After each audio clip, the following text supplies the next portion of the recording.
Bona tarda. Haré la presentación en castellano y las diapositivas en catalán. Lo que presentaremos en esta comunicación son algunos ejemplos de los canales de difusión de los recursos y de las actividades terminológicas de la Xarxa Vives. Para aquellos que no nos conocéis, la Xarxa Vives, creada en 1994, es una red que permite la conexión entre las 21 universidades de habla catalana, que, como ha explicado esta mañana Teresa Cabré, están repartidos geográficamente en 4 estados: Francia, Italia, el Estado español y Andorra. La misión que tiene es precisamente promocionar la colaboración interuniversitaria y desarrollar proyectos en este sentido. Dentro de la Xarxa Vives hay una comisión de lengua que está formada por los servicios lingüísticos y que se ocupan de los aspectos de lengua. Y dentro de esta comisión hay un grupo que se ocupa concretamente de la terminología y la nomenclatura. Bueno, este grupo de terminología nació con el interés de desarrollar recursos que favorecieran la normalización del catalán en las universidades y concretamente en los ámbitos del lenguaje científico y técnico. Sin abandonar este primer objetivo, más adelante, con la aparición del espacio europeo, se añadió otro objetivo importante, que era el dar apoyo a la implantación de la tercera lengua, que era el inglés, concretamente en el área de la gestión universitaria, que precisamente porque los sistemas universitarios no son iguales, existían muchísimos conceptos del ámbito de la gestión universitaria que no tenían una equivalencia en inglés y por tanto había que hacer un trabajo de creación neológica del inglés para poder explicar el sistema universitario nuestro en el ámbito internacional. Llegamos al objetivo actual, que en estos momentos estamos focalizados en él, que es el hecho de rendibilizar la producción terminológica mediante la difusión. Hemos pasado muchos años trabajando en la creación de recursos, pero vemos que es necesario también establecer una planificación para poder explotar y poder dar a conocer estos recursos. ¿Cómo llegamos a esta conclusión? Pues porque en reuniones de trabajo se analizan aspectos mejorables y, por un lado, salen estos 3 factores que son importantes como elementos de mejora. Por un lado, el hecho que nos damos cuenta que hasta entonces abordábamos algunos proyectos que eran sectoriales y que todas las universidades no se sentían implicadas. Por lo tanto, es importante crear proyectos que todos los participantes sientan que para ellos participar en este proyecto es un provecho para su organización.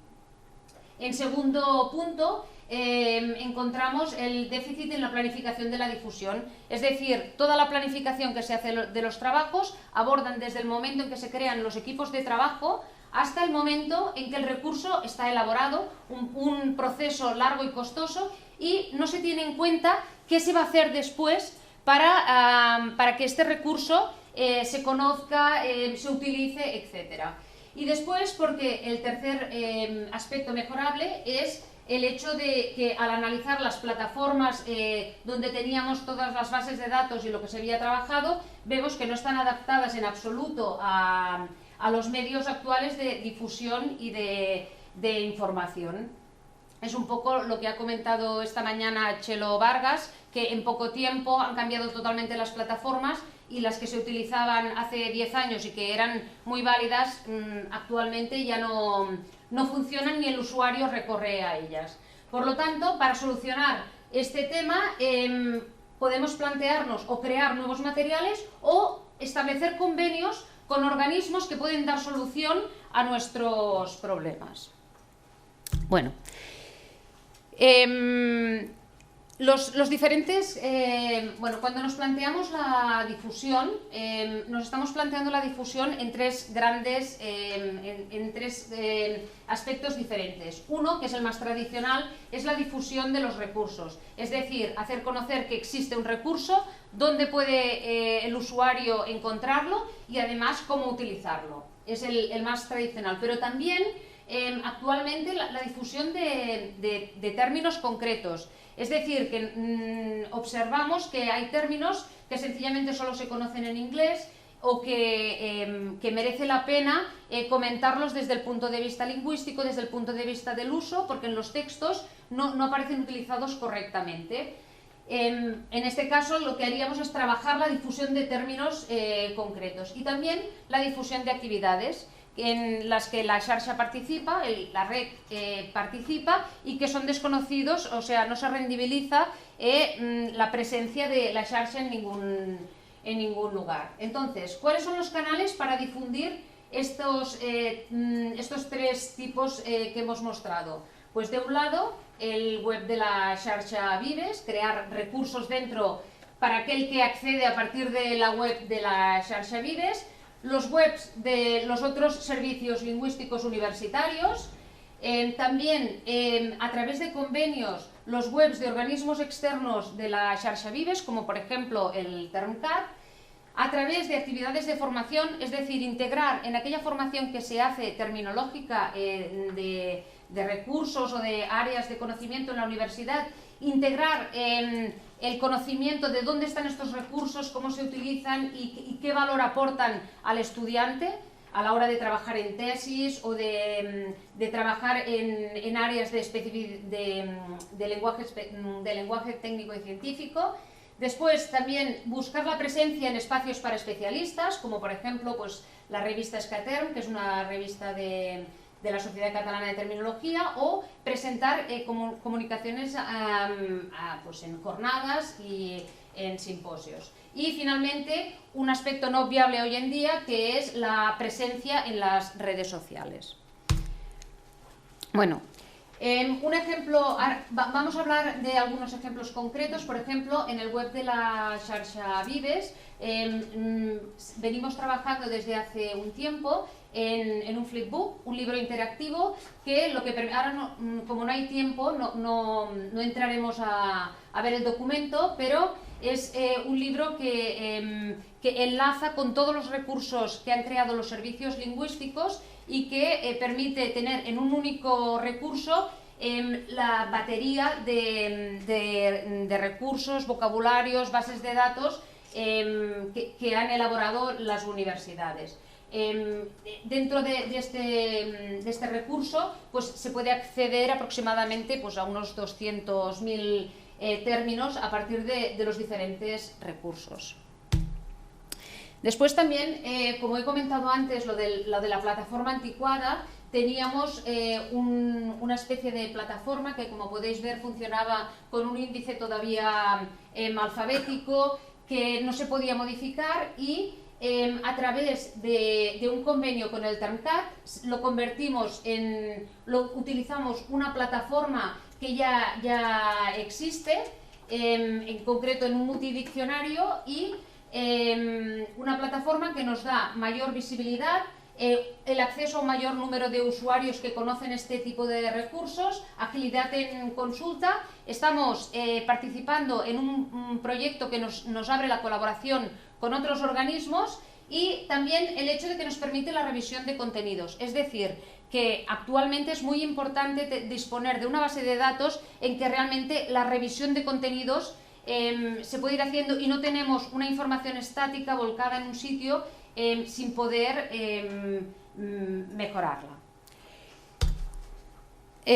Por otro ejemplo de canal es la utilización del gestor de terminología del Termcat. Es una base de datos que permite hacer un trabajo deslocalizado de diferentes grupos que se conectan a una plataforma común, parecido a un sistema wiki, digamos. Este proyecto de nomenclatura de la gestión universitaria empezó siendo un Excel con unas reuniones de trabajo presenciales y llegó un punto que tenía suficientemente cuerpo y suficientemente entidad como para que el trabajo rudimentario de un documento de Excel no permitía el progreso. Entonces, esta información se pasó a una plataforma que permite pues, la aportación deslocalizada y que sea suficiente una reunión única anual. Después, lo que os decía de los espacios para especialistas, pues es crear un acuerdo con el boletín de la Sociedad Catalana de Terminología para que haya un apartado en que los diferentes servicios lingüísticos aportan un artículo que en un apartado que se llama el término es noticia en la xarxa Vives, y donde se comenta el interés terminológico de un término que ha aparecido en nuestro trabajo. O también el hecho de participar en espacios de encuentro, pues explicando la participación del grupo en Realiter, por ejemplo. Bueno, este es un caso de 2011 en la revista Terminalia, que es una revista de referencia de terminología catalana.